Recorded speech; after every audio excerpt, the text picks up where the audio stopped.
હવે આપણે પાઠ જોઈએ 11મો, એના વિશે થોડીક ચર્ચા કરીએ. પૃથુચરિતમ 11મો પાઠ. આનો પણ તમને સ્ક્રીનશોટ હું મોકલી દઈશ. શું કહેવા માગે છે આ પાઠની અંદર, ચર્ચા શું છે એ જોઈએ. હવે તમને જે પાઠની સ્ક્રીનશોટ મોકલવામાં આવે તો એ તમારી પાસે કોપી રાખજો, અને હું જે આ લીટી છે એનો વાંચી અને એનો અર્થ તમને સમજાવતો જઈશ. સ્વાયંભુવસ્ય મનોહ વંશે અંગ નામક રાજા અભવત. સ્વાયંભુવસ્ય મનોહ વંશે, સ્વાયંભુવ મનુના વંશમાં આપણે વાત કરી ને હમણાં આગળના લેક્ચરમાં કે જે 14 મનુ હતા એમાંનો સ્વાયંભુ મનુ છે. એ મનુ સ્વાયંભુ મનુ છે, એના વંશની અંદર અંગ નામક રાજા અભવત. અંગ નામનો રાજા અભવત, ભૂ ધાતુનું યસ્તન ભૂતકાળ થઈ ગયો હતો. એ સ્વાયંભુ મનુમાં અંગ નામનો રાજા એ હતો. સહ તે કેવો હતો? દયાલુ ધર્મનિરત ચાસિત. તે તો દયાળુ અને ધર્મનિરત, ધર્મની અંદર રત તલ્લીન રૈચો પૈચો રહેનારો એટલે કે ધાર્મિક. સહ દયાલુ ધર્મનિરત ચાસિત. તે દયાળુ અને ધાર્મિક હતો. તસ્ય તેને વેન નામક પુત્ર સમ અભવત. તેને વેન નામનો પુત્ર સમ અભવત થયો, જન્મ્યો. એને વેન નામનો પુત્ર જન્મ્યો. આપણે વાત કરી હતી એમ કે ભાઈ સ્વાયંભુવ મનુ, સ્વયંભૂ મનુ છે, એના વંશમાં કયો રાજા હતો તો કે અંગ. અંગનો પુત્ર કોણ તો કે વેન, અને પછી વેનનો પુત્ર કોણ તો કે પૃથુ. એટલે સ્વયંભૂ મનુના વંશમાં અંગ નામનો રાજા થયો. અંગને અર્થાત કે તેને એટલે કે અંગ રાજા છે, એને વેન નામક પુત્ર સમભવત, વેન નામનો પુત્ર થયો. સહ આ તો અંગ છે એ કેવો હતો? દયાળુ અને ધાર્મિક. પણ વેન સહ એટલે કે તે એટલે કોણ તો કે આ વેન છે એ ક્રૂર ચ અધર્મ નિરત આસિત. તે ક્રૂર અને અધર્મી હતો. તેના વડે કર્મણી રચના છે, કર્મણી ભૂતકૃદંતનું રૂપ છે. એટલે કે છે કે તેના વડે એટલે કે તેણે યજ્ઞ દાન આદિની સત્કર્માણી નિષિદ્ધાની. તેણે યજ્ઞ દાન વગેરે જે સત્કર્મો હતા એ નિષિદ્ધાની, એ નિષેધ કર્યા, બંધ કરાવ્યા. ક્રૂર વ્યક્તિ હોય તો એ શું કરે કે ભાઈ હું ધર્મમાં માનતો નથી, ભગવાનને માનતો નથી, યજ્ઞ દાન દક્ષિણા એવા કોઈ કર્મો કરવાના થતા નથી, એવું એણે બધું બંધ કરાવ્યું. દુર્જનાહા સત્કારિતા. દુર્જનાહા દુર્જન લોકોને સત્કારિતા, સત્કાર્યા, વેલકમ કર્યા. દુર્જન લોકો, ખરાબ ખરાબ લોકો આવે. રાવણ હોય તો કે વેલકમ, કંસ હોય તો વેલકમ, આતંકવાદી હોય તો કે વેલકમ. દુર્જનાહા સત્કારિતા. દુર્જન લોકોને આ વેનભાઈ, આ વેન નામનો રાજા છે એને સત્કાર્યા.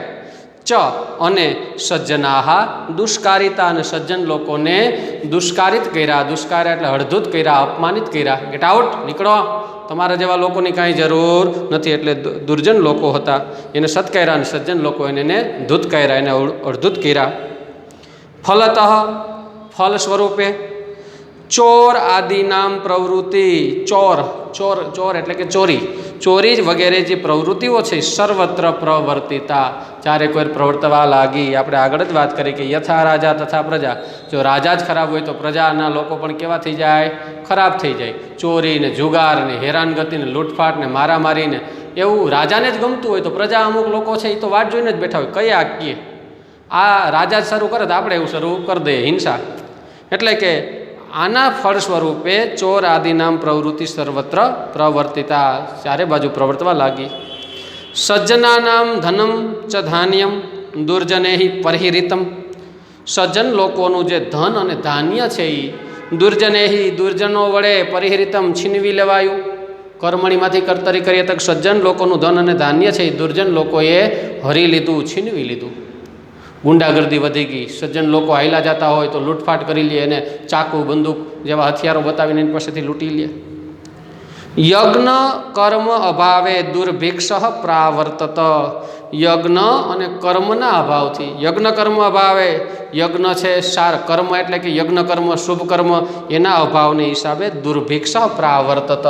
દુર્ભિક્ષ આ શબ્દ જોજો. દુર્ભિક્ષનો સામાન્ય અર્થ થાય દુષ્કાળ. હવે આપણે દુષ્કાળ એટલે શું માનીએ કે ભાઈ વરસાદ ન વરસે એટલે દુષ્કાળ કહેવાય. વધુ વરસાદ પડે તો કે ભાઈ લીલો દુષ્કાળ થયો. દુષ્કાળનું આમ શુદ્ધ ગુજરાતી થાય દુષ એટલે ખરાબ, કાળ એટલે કે સમય, ખરાબ સમય. વરસાદ ન વરસે તો પણ ખરાબ સમય કહેવાય.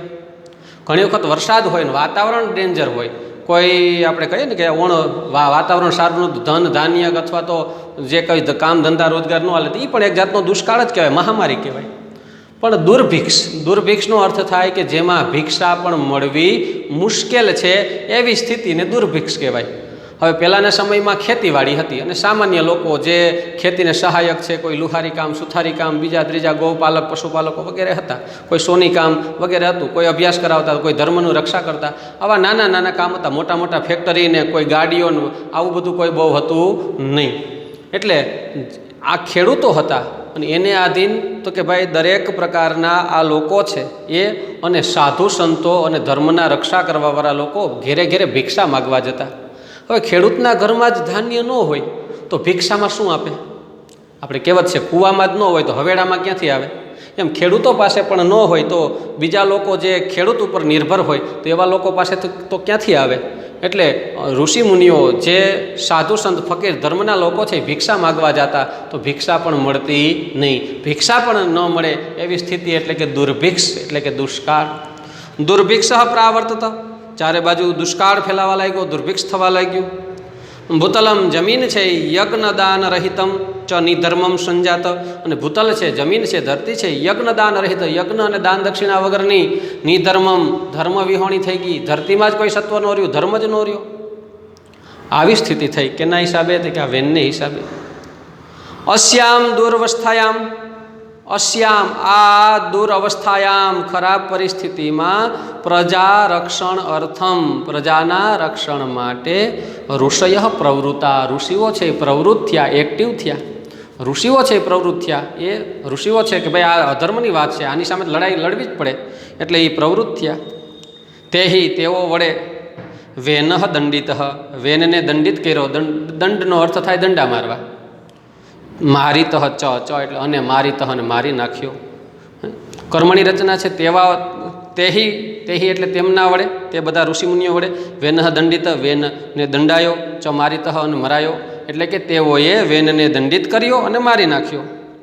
તદનંતરમ ત્યાર પછી ઋષિઓએ તસ્ય તેના પૃથુ નામકમ પુત્રમ, પૃથુ નામના પુત્રને રાજ્યાસને પ્રસ્થાપિતવંત. તેણે ઋષિમુનિઓ છે એણે પૃથુ નામનો જે પુત્ર હતો જે વેનનો, એને રાજ્યના આસને પ્રસ્થાપિત કર્યો, બેસાડ્યો કે ભાઈ તારો બાપ ખરાબ હતો પણ તું તો સારો છો એટલે તું ગાદી ઉપર બેસ. પાછો પૃથુ કેવો હતો? તો કે પૃથુ દયાલુ ધાર્મિક ચ આશિત. પૃથુ છે એ દયાળુ ચ અને ધાર્મિક આશિત, ધાર્મિક હતો. એના દાદા જેવો હતો, અંગ જેવો હતો. વેનસ્ય શાસને પીડિતા પ્રજા, વેનના શાસનમાં પીડાયેલી પ્રજા છે એ અભિષિક્તમ તમ ધાર્મિકમ પૃથુમ ઉપતસ્થુ. વેનના શાસનમાં પીડાયેલી પ્રજાજનો છે, વેનના શાસનમાં બધા દુઃખી થઈ ગયા હતા, તો એવી પ્રજા છે અભિષિક્તમ એટલે અભિષેક થયેલા, જે ગાદી ઉપર હમણાં નવો નવેલો આવેલો છે, રાજા છે, અભિષેક પામેલો છે. તમ ધાર્મિકમ પૃથુમ, તે ધાર્મિક પૃથુ પાસે ઉપસ્થિત થયા, હાજર થયા, હાથ જોડીને કે હે રાજા પૃથુ, તારા પપ્પાના વખતમાં તો અમે દુઃખી થઈ ગયા, હવે તું તો હારો માણસ છો એટલે અમે તારી પાસે આવ્યા છે. એટલે એ બધા એની પાસે ઉપસ્થિત થયા. શું દશા હતી? તો કે ક્ષુધાર્તાયા પ્રજાયા પરિપાલનાય. ક્ષુધા એટલે કે ભૂખ તરસ, જે ક્ષુધા છે ભૂખ છે. ક્ષુધા અર્થ એટલે પીડા. ક્ષુધાર્ત દુઃખથી ભૂખથી પીડાયેલા પ્રજાયા પરિપાલનાય, પ્રજાના પાલન માટે ધાન્યમ અપેક્ષિતમ આસિત. ધાન્ય છે એ અપેક્ષિત હતું, જરૂરી હતું. ધાન્ય વગર તો ભાઈ પ્રજાનું પેટ છે કેમ ભરાય? ખાલી મીઠી મીઠી વાતોથી જ પ્રજાનું પેટ નથી ભરાતું. ભૂતલમ જમીન છે, ધરતીમાં છે, યજ્ઞ દાન રહિતમ નિધર્મમ ચ આશિત. ભૂતળ છે, જમીન છે, એ યજ્ઞ દાન વગરની, યજ્ઞ નહોતો થયો, કોઈ દાન નહોતું થયું, એટલે યજ્ઞ દાન રહિતમ વગરની, નિધર્મમ ચ આશિત, અને ધર્મ વિહોણી થઈ ગઈ હતી. જેમ ખેતર છે એમાં આપણે ખાતર ન નાખીએ તો એ કેવું થઈ ગયા, સત્વ વિનાની. તો સત્વ વિનાની ધરતીમાં કાંઈ ઉત્પાદન થાય નહીં, તો એમાં ખાતર નાખવું પડે. એમ માણસની જે માણસાઈ છે એ ખાલી સારી માનવતા છે એ ધરતી, આકાશ, પ્રકૃતિ બધામાં ઇફેક્ટ કરે. એટલે તો ઋષિમુનિઓ ખૂણામાં બેસીને જગતનું કલ્યાણ થાય એટલે પ્રાર્થના કરે છે, ને એની હિસાબે જ આપણે આ દુનિયામાં સરસ મજાનું જીવી શકીએ છીએ. એટલે ભૂતલ છે યજ્ઞદાન રહિતમ નિધર્મમ ચ આશિત. જમીન છે, ભૂતલ છે, યજ્ઞદાન વગરની અને નિધર્મ આશિત, ધર્મ વિહોણી હતી. તાદૃશમ ભૂતલમ દ્રષ્ટવા, તેવા પ્રકારની ભૂતલ જમીનને દૃષ્ટવા જોઈને, કે આ ધરતીમાં તો કાંઈ નથી થાય એમ. પૃથુ રાજા છે, તમ તેને દગ્ધુમ, દગ્ધ એટલે બાળવું, અને દગ્ધુમ તુમ તુમ ઢુમ ઢુમ, ભણ્યા છો ને, હેત્વર્થ કૃદંત. દગ્ધુમ બાળવા માટે ઉદ્યત અભવત, તૈયાર થયો કે હવે આ ધરતીને બાળી નાખવું, આમાં કંઈ થતું જ નથી. તતઃ પછી ઇયમ ભૂહુ, ઇયમ એટલે આ, ભૂ એટલે કે આ જમીન છે, એ ગોરૂપમ આસ્થાય, ગાયનું રૂપ લઈને પલાયતમ ઉદ્યતા, પલાયન કરવા તૈયાર થઈ. ધરતી માતાએ ગાયનું રૂપ લીધું, જે બાળવા માટે તૈયાર છે પૃથ્વીરાજ, ધરતી માતા ગાય રૂપ લઈને ભાગ્યા. પૃથુ તસ્યા પૃષ્ઠતઃ અનુગત, પૃથુરાજા છે, તસ્યા તેણીના, પૃષ્ઠ એટલે પાછળ, અનુગત, અનુ એટલે પાછળ, પૃષ્ઠ એટલે પાછળ, પાછળ પાછળ અનુગત ગયા, આગળ ગાય, પાછળ પૃથુરાજા. અંતે છેવટે એક દેશે, એક દેશમાં, દેશ એટલે કે કોઈ પ્રાંતમાં, સ્થિતવા રહીને, કિમ કરોમી ઇતિ ભૂમિ અબ્રવીત, કોઈ એક દેશમાં ગાય ઊભી રહી અને પૃથુરાજાને શું કીધું, કિમ કરોમી, શું કરું, ઇતિ એવું, ભૂમિ અબ્રવીત, ભૂમિ બોલી, ધરતી બોલી.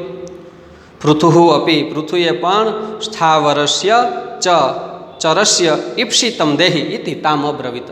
સ્થાવરસ્ય, પૃથુ અપી, પૃથુએ પણ, ધરતી માતાએ કીધું બોલ, હું શું કરું, હું તને શું હેલ્પ કરું, હું તમને કંઈ હેલ્પ કરી શકું. તો પૃથુ રાજાએ કીધું કે સ્થાવરસ્ય, સ્થાવર, સ્થાવરનો અર્થ થાય જંગમ.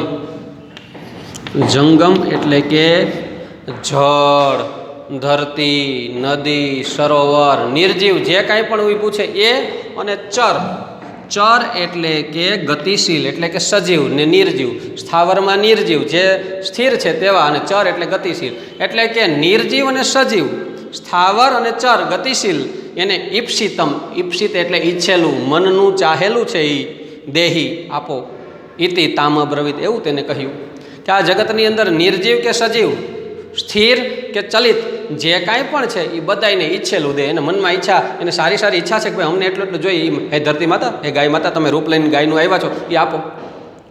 ભૂહુ ધરતી છે, ભૂ એટલે ધરતી, તથાસ્તુ તેમ થઈ જાઓ, ધરતી માતાએ આશીર્વાદ આપી દે, તથાસ્તુ તેમ થઈ જાઓ. ઇતિ ઉક્તવા એવું કહીને તત્રેવ સ્થિતા, ત્યાં ઊભા રહ્યા, કે જગતનું કલ્યાણ સજીવોનું કરવું છે ને, નિર્જીવ જે કાંઈ પણ હોય તે તથાસ્તુ થઈ જાય બસ, અને અહીંયા ઊભા રહ્યા. તામ ગોરૂપામ સ્થિતામ ભૂમિમ, તે ગાયના રૂપે રહેલી ભૂમિને પૃથુ દુદોહ, પૃથુ રાજાએ દુદોહ, દોહન કર્યું.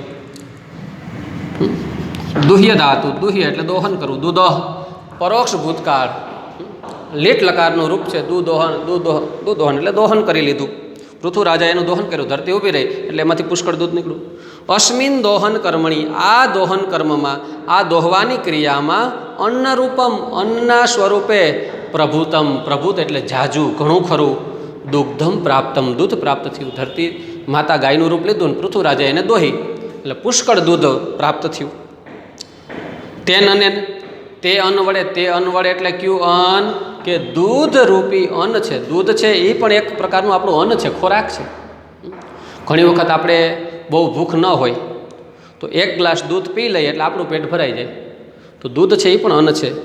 તે કે તેન અન્ય, તે અન્ન સ્વરૂપે પૃથુ રાજાએ પ્રજા સંરક્ષિતા, પ્રજાનું રક્ષણ કર્યું, ચ અનુરંજિતા, અને એને પ્રસન્ન કરી કે આલ્યો આ દૂધ પીવો, ખોરાક તો કાંઈ છે નહીં, હમણાં ધરતીમાં કાંઈ ઉગતું નથી, તો શું કરવાનું, તો કે આ પશુઓ છે, ગાય માતા છે, એનું દોહન કરીને એનું દૂધ પીશો એટલે તમને કાંઈ વાંધો આવશે નહીં. તમારી આ જે જીવનચર્યા છે એ આગળ નીકળશે, જ્યાં સુધી પરિસ્થિતિ યોગ્ય થાળે પડશે નહીં ત્યાં સુધી. એટલે તેન અનેન તે અન્ન વડે પૃથુ રાજા વડે એટલે કે પૃથુ રાજાએ પ્રજા સંરક્ષિતા પ્રજાનું સંરક્ષણ કર્યું, ચ અનુરંજિતા અને એને પ્રસન્ન કરી. આવી વાત મત્સ્ય પુરાણમાં છે. આટલી વાત. પણ આમાંથી સમજવાનું શું? આપણે વાત કરીએ એમ કે એવમ પ્રકારકમ પૃથુચરિતમ પુરાણેશુ વર્ણિતમ અસ્તિ. આવા પ્રકારનું પૃથુનું ચરિત છે એ પુરાણોમાં વર્ણવાયેલું છે. પૃથુ રાજા વિશે આવી ચર્ચા છે, એમાં એનું આવું વર્ણન છે. વસ્તુતઃ હકીકતે ખરી રીતે વાસ્તવિક રીતે તો ઇદમ એકમ રૂપકમ અસ્તિ. આ એક રૂપક છે. રૂપક એટલે શું? તો કે રૂપક એટલે કે એક આપણે ઉદાહરણ દઈ શકાય કે આવું આવું હતું. પણ ધ્યાન રાખજો, રૂપકની કહેવાની વાત કાંઈક જુદી હોય ને પછી આપણે ખોટું ન સમજી જાય. કીધું કાંઈ ને સમજ્યું કશું, આંખનું કાજલ ગાલે ઘસ્યું, એવું ન થાય. કીધું કાંઈ સમજ્યું કશું, આંખનું કાજલ ગાલે ઘસ્યું. ઘણીવાર એવું થાય. માનો કે કોઈ કૌભાંડી વ્યક્તિ હોય, છાપામાં આવે કે આ કૌભાંડી વ્યક્તિ છે એ રોડ બનાવતી વખતે 500 થેલી સિમેન્ટ ખાઈ ગયા. શું કે 500 થેલી સિમેન્ટ ખાઈ ગયા, એવું ક્યાંક લખાણ હોય રૂઢિપ્રયોગમાં. ખાઈ જવું એટલે ભોજન કરવું એવો અર્થ નથી થતો, એટલે કે એ સિમેન્ટનો દુરુપયોગ કરી લીધો એવી વાત ક્યાંક લખી હોય રૂઢિપ્રયોગમાં કે ભાઈ સામાન્ય આપણે ચર્ચા 500 થેલી સિમેન્ટ ખાઈ ગયા. હવે એ દસ્તાવેજી લખાણ છે 2000 વર્ષ પછી મળે અને આપણે વાંચીએ કે ઓહો પહેલાંના માણસો તો 2000 થેલી સિમેન્ટ ખાઈ જતા, એટલે આમ ન ખાઈ જતા. એનો મતલબ કેવો થાય? કીધું કાંઈ સમજ્યું કશું, આંખનું કાજલ ગાલે ઘસ્યું. એટલે આંખનું કાજલ આંખે જ ઘસાય, ગાલે ઘસાય નહીં. એમ અહીંયા વાત એ કરે કે ભાઈ આ રૂપક છે, એ જે તે માણસોને સમજાવવા હાટો કે ભાઈ આવી ગાયનું રૂપ લઈને આવ્યો. હકીકતમાં ધરતી માતા ગાયનું રૂપ લે નહીં, પણ જેમ ધરતી માતા છે એમ ગાયને પણ માતા ગણવાની. 9 માતાઓ, સગીમાં, દાદીમાં, માસીમાં, કાકીમાં, ભાભીમાં, ધરતીમાં, નદીમાં, અને આ ગાય એને પણ આપણે માતા કીધી છે. કેમ? જ્યારે ખોરાક ન હોય, માતા પણ પોતાનું દૂધ આપીને બાળકનો ઉછેર કરે, એમ ધરતીમાં છે એ અનાજ આપીને ઉછેર કરે, એમ ગાય છે એ પણ પોતાનું દૂધ આપી અને ઉછેર કરે છે. એટલે ગાયને માતા કીધી છે. જેનું દૂધ પીવાથી, જેમ માતાનું દૂધ પીવાથી બાળકને પોષણ મળે છે, એમ ગાયનું દૂધ પીવાથી પણ બાળકને પોષણ મળે છે. એટલે એને મા કીધી છે. ક્યાંય જોયું ભેંસને મા કીધી? નથી કીધી. શું કરવા? કે ભેંસનું દૂધ છે એ ફેટી છે, એનાથી શરીરમાં ખોરાક તરીકે આપણે ઉપયોગ કરીએ છીએ, પણ જોઈએ એવો ફાયદો મળતો નથી. એટલે ભેંસ છે એ સારી છે, નો ડાઉટ, દૂધ દહીં છાશ એનું પણ આપણે ઉપયોગ કરીએ છીએ, પણ માતાનું બિરુદ તો ગાયને જ મળ્યું છે. કેમ કે 100% એનું પાચન થાય છે. વસ્તુતઃ ઇદમ એકમ રૂપકમ અસ્તિ. હકીકતમાં તો આ એક રૂપક છે. તદ અનુસાર તે પ્રમાણે રાજા ગોપાલ. રાજા એટલે કે કોણ? તો કે ગોપાલ એટલે કે ગોવાળ. ગાય છે એ ખેતી છે. જેમ રાજા છે ખેડૂત છે એ ખેતી કરે, એમ ગોવાળ છે એ ગાયનું પાલન કરે. શું કે છે? તદ અનુસાર તે પ્રમાણે રાજા ગોપાલ ભૂતલમ ગોહો. ભૂતળ છે જમીન છે એ ગાય છે, ખેતી એટલે કે જમીન. જમીન છે એ ગાય છે. કૃષિ કર્મ દોહનમ છે એ કૃષિ કર્મ, દોહન કરવું. ગાયને આપણે દોહન કરીએ, દોહીએ છે એ શું છે?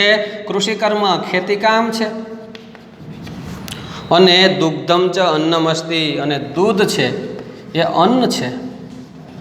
જેમ રાજા રૂપી ખેડૂત, રાજાની ભૂમિ જમીન હોય, રાજા એ બધા પોતે તો ખેતી ન કરી શકે, એટલે પ્રજાને કહે કે ભાઈ આ ખેતી તમે વાવો અને જે કાંઈ પણ ધાન્ય થાય એમાં 50-50 આપણે કરી લેશું, જે કાંઈ પણ ભાગ હોય એ પ્રમાણે. એમ ખેતી રૂપી જમીન છે, એમાં રાજા રૂપી ખેડૂત છે એ ખેતી કામ કરીને અનાજ પ્રાપ્ત કરે. એમ ગોવાળ જે છે એની ગાયનું જે છે લાલન પાલન કરે અને દોહન કરીને દૂધ મેળવે છે. એટલે કે છે કે તદ અનુસાર તે પ્રમાણે રાજા ગોપાલ, રાજા ગોવાળ છે. ભૂતલમ ગોહો, ધરતી છે એ ગાય છે. દોહન કૃષિકર્મ છે, દોહન કરવું એટલે ખેતીકામ છે. અને દુગ્ધમ ચ અન્નમ, દૂધ છે અન્ન છે.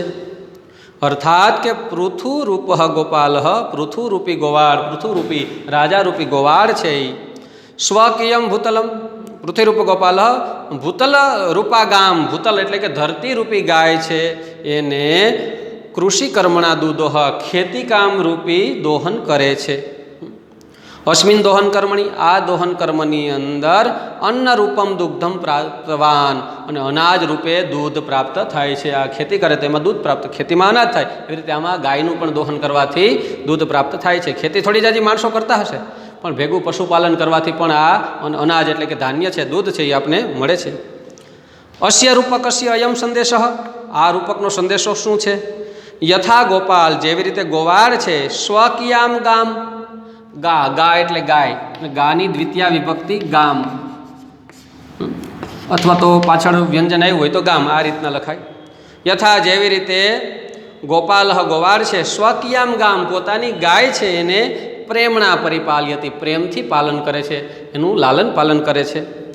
પરિપાલિતામ ચ ગામ, પરિપાલિતામ પાલન કરવામાં, કઈ રીતના પાલન કરવામાં? પ્રેમથી પાલન કરવામાં આવેલી ગામ ગાયને અશો, અશો એટલે તે, પ્રાતઃ ચ સાયમ, પ્રાતઃ એટલે સવારે અને સાયમ એટલે સાંજે, ઇતિ એમ નિયત કાલમ જરૂરી સમયે, યોગ્ય સમયે, અને નિયત પરિમાણમ અને યોગ્ય માત્રા, પરિમાણ એટલે માત્રામાં, ચ દોગ્ધી દોહે છે. ગાયનું દૂધ છે એ નિયત સમયે, મન પડે એમ ગાયને કે ન દોઈ શકાય. હા, બકરી હોય તો એવું કહેવાય છે કે એ ગમે ત્યારે એને દોઈ શકાય, પણ ગાય છે એ સવાર અને સાંજ, ઘણા લોકો 3 ટાઈમ દોતા હોય, પણ એ 3 ટાઈમ દોવે તો 4 4 4 4 4 એટલે આખા દિવસનું 12 લીટર, અને 2 ટાઈમ દોવે તો કે 6 અને 6 તો પણ આખા દિવસનું 2 ટાઈમ 12 લીટર થાય, તો 2 ટાઈમ જ દોવાય ને. અને જરૂરી માત્રામાં દોહવું જોઈએ. ગાય વિયાણી હોય નવી નવી તો એને અમુક ટકા દૂધ છે આપણું છે, અને અમુક ટકા દૂધ છે એ ગાયનું વાછરડું છે, એ એનું હકનું છે. એ વાછરડું એ દૂધ લઈને આવ્યું છે, એમાં બધું આપણે લઈ લેવાય નહીં. એટલે આ વસ્તુ પણ યાદ રાખવી જરૂરી છે. એટલે નિયત માત્રામાં દોહવી જોઈએ. તથા તેમ રાજા આપી, તેમ રાજાએ પણ સ્વકીયમ ભૂતલમ પોતાની જમીન છે, ખેતી છે, એને પ્રેમણા પરિપાલીએ, પોતાની ખેતી છે ને પ્રેમથી પાલન કરવી જોઈએ. એમાં ખાતર નાખવું જોઈએ, એમાં હળ રાખવું જોઈએ, અમુક સમયે એમાં બ્રેક રાખવી જોઈએ.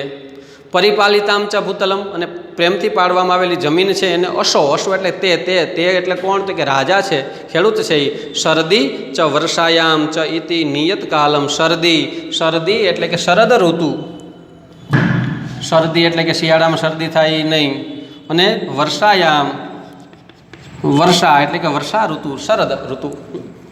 હવે ખેડૂત છે, વર્ષા ઋતુ ચોમાસું બેસે એટલે એમાં વાવે, પછી દિવાળી પહેલાં નવરાત્રિની આજુબાજુ ખેતી કામ છે એમાં મોસમ આવે, અને ખેડૂત છે એ મોસમ લે, એમાંથી ધાન્ય લે.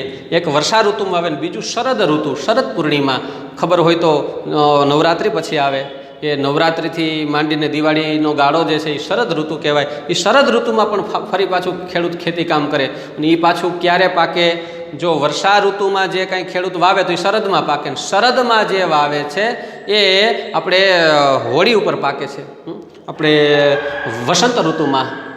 આમ તો પહેલાંના સમયની અંદર ખેડૂતો છે એ 2 પ્રકારે યજ્ઞ કરતા.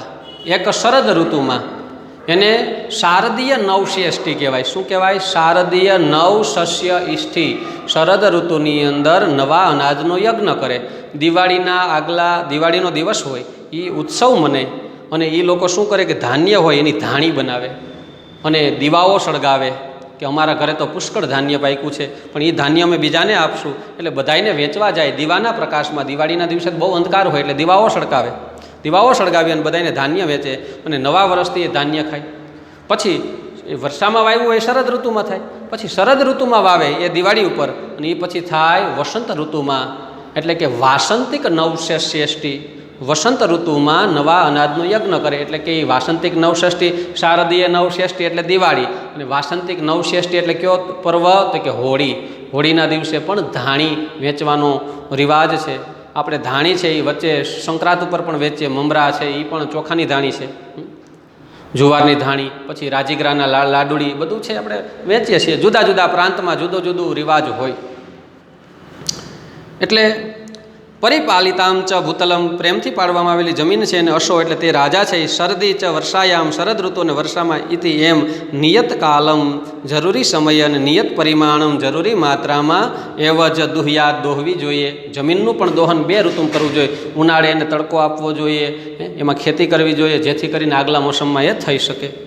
એવમ આવી રીતે કૃષિ કર્મણી પ્રવૃત્તા પ્રજા, કૃષિ કર્મણી ખેતી કામમાં પ્રવૃત્ત પ્રજાજનો છે એને પણ અપી એટલે પણ ભૂતલમ જમીન છે ને તથેવ પરિપાલ્યે યુહુ, તેવી જ રીતે પાલન કરવું જોઈએ. ઈ તિતામ ઈયુહુ, પ્રજાજનોની વાત છે. ઈયુહુ પરિપાલ્યે યુહુ, પાલન કરવું જોઈએ.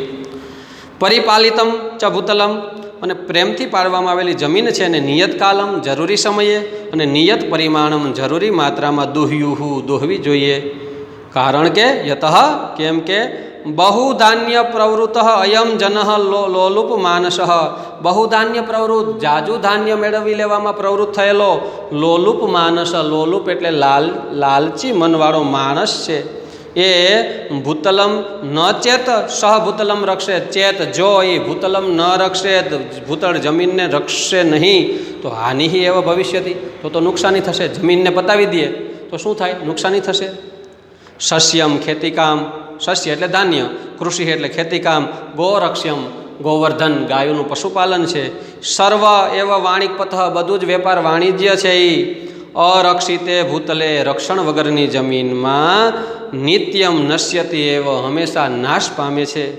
ન સંશય એમાં કોઈ શંકા નથી. એટલે જમીનને પણ માવજત કરવાની, એને મજબૂત બનાવવાની, દેશી ખાતર નાખવાનું, બહુ કૃત્રિમ ખાતરો અને રસાયણોનો ઉપયોગ કરવો નહીં. અત્યારે તો હજી થોડું જાજુ હાલે છે, પણ આ આગળની પેઢી ક્યાં જશે ને કેટલી નુકસાની થશે તમને મને હજી એનો ખબર નથી, અંદાજ નથી. થોડો જાજુ અંદાજ છે કે નુકસાન થાય છે, પણ કેટલું નુકસાન થાય ને એ હજી ખબર નથી. આગળની પેઢીઓને ખબર પડશે. માણસ 100 વર્ષ તંદુરસ્ત જીવતા હતા, હવે 60 વર્ષે ફટાકિયા થઈ જાય છે. અને હવે આગળ આપણે કુદરતને પ્રકૃતિને પ્રદૂષિત કરતા જાશું ને કૃત્રિમ ખાતરોને એવું વાપરતા જશું, પછી તો ધ્યાન રાખજો 20 કે 25 વર્ષે બાપા ઉકલી જાહે. માળી 25 વર્ષે ગુજરી ગયા ને બાપા તો કે 25 વર્ષે ગુજરી ગયા, બાપા થઈ જાઉં, ડોહા થઈ જાઉં. એટલે આ વસ્તુનું ધ્યાન રાખવું જરૂરી છે. ઓકે.